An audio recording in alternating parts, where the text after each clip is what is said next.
Alors, il y a beaucoup de personnes qui me contactent, surtout des filles, pour me dire que le fait qu'elles soient en surpoids, eh bien, ça crée pas mal de petits soucis dans le couple, dans la famille, dans l'environnement professionnel, mais surtout, elle, par rapport à elle-même. En gros, voilà, je suis en surpoids, j'ai eu un bébé il n'y a pas très longtemps, c'est mon deuxième. Entre mes deux grossesses, je n'ai pas eu le temps ou l'énergie ou la motivation suffisante pour perdre mes kilos. Et donc, voilà, j'ai emmagasiné les kilos. Résultat des courses aujourd'hui, ben, j'ai mon bébé, j'ai 10 kilos, 8 kilos, 9 kilos à perdre. Je me sens pas bien dans mon corps, je me sens complexée, on me fait des remarques, mon mari me fait des reproches. Voilà, parfois il va voir ailleurs ou bien j'ai l'impression qu'il a plus trop de désir.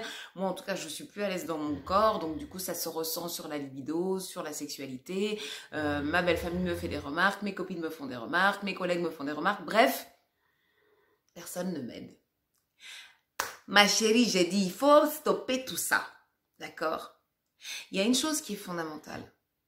C'est que quel que soit ton poids, quels que soient tes problèmes de santé, quelle que soit ton apparence, il est fondamental, que quand tu te regardes dans le miroir, tu te regardes avec bienveillance. Tu peux ne pas apprécier ce que tu vois dans le miroir. Tu peux trouver que tu as un gros cul, que tu peux trouver que tu as des bourrelets, tu peux trouver que tu as des grosses cuisses, tu peux trouver que tu as des grosses joues, tu peux trouver que tu es en surpoids, que voilà ça et ça et ça va pas. Ok, d'accord. Mais à aucun moment, il faut que tu te regardes sans bienveillance. À aucun moment. La bienveillance, c'est ce qui va t'aider. C'est ce qui va t'aider à te projeter, à te dire que, ok, j'aime peut-être pas ce que je vois dans le miroir aujourd'hui, mais ce qui est sûr, c'est que je vais mettre tout en place. Je vais mettre tout en action. Je vais activer tous les possibles, ok, pour que ça change. En attendant, c'est moi, c'est mon corps, c'est mes fesses, c'est mon ventre, c'est mes seins, c'est mon visage, ce sont mes joues.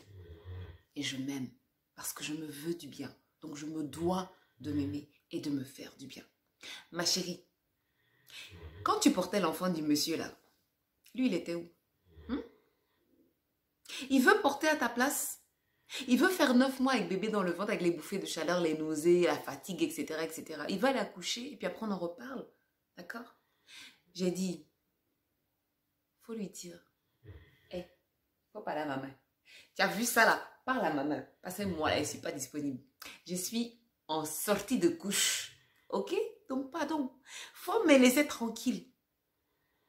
Maintenant, ma chérie, avant de perdre du poids pour ton mari, pour ta belle famille, pour les collègues ou pour le candidaton, là, faut perdre du poids pour toi. D'accord? Si tu as vraiment envie de t'affiner, tu as vraiment envie de perdre les kilos, si tu n'aimes vraiment pas ce que tu vois dans ton miroir, il faut que tu te motives, que tu te mettes un coup de pied dans les fesses. D'accord? Oui, c'est pas évident. Oui, ça va être difficile. Oui, ça va être compliqué. Mais tu peux le faire. Si tu as la volonté, si tu as la discipline, si tu as le courage, si tu as une réelle envie. D'accord? Et si tu me fais confiance, et si tu te fais confiance, tu peux y arriver. D'accord? Mais il faut que tu te fasses confiance. Il faut que tu crois en toi. Il faut que tu sois persuadé que c'est possible. Mais pour ça, il faut que tu t'aimes très fort. Il faut que tu veuilles te faire du bien. Il faut que tu veuilles perdre du poids. Il faut que tu aies envie d'être jolie. Il faut que tu aies envie de te sentir bien dans ton corps. Et à ce moment-là, tu pourras mettre tout en place, c'est-à-dire le rééquilibrage alimentaire, le coaching sportif, le yoga, la relaxation. Mais si tu ne portes pas un regard bienveillant sur toi, tout ça là, ça va être très compliqué. Donc mes chéris, votre corps, il vous appartient. À partir d'aujourd'hui, tous les matins, quand tu te mets de la crème sur le corps, parce que je te connais, je sais que tu mets de la crème sur ton corps, tu vas le faire devant le miroir. Ça veut dire que tu sors de la douche, tu as fini de t'essuyer, tu es toute nue, toi et toi, devant le miroir. Et tu vas te mettre de la crème.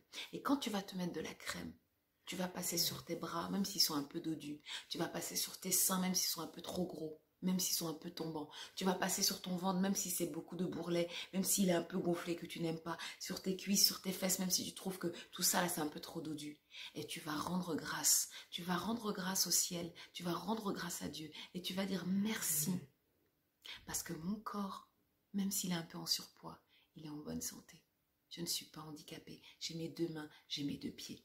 Et tu vas mettre la crème sur ton corps en hydratant ta peau. Tu vas mettre la crème sur ton ventre, d'accord? Et tu vas dire, mon corps, je suis en train de faire tout mon possible pour que toi et moi, on retrouve une harmonie. Est-ce que c'est clair? Donc à faire tous les jours devant la glace. On se met de la crème avec bienveillance.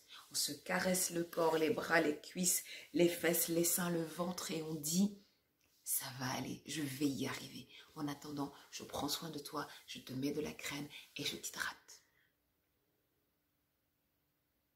Que Dieu te bénisse ma belle. Je t'embrasse fort.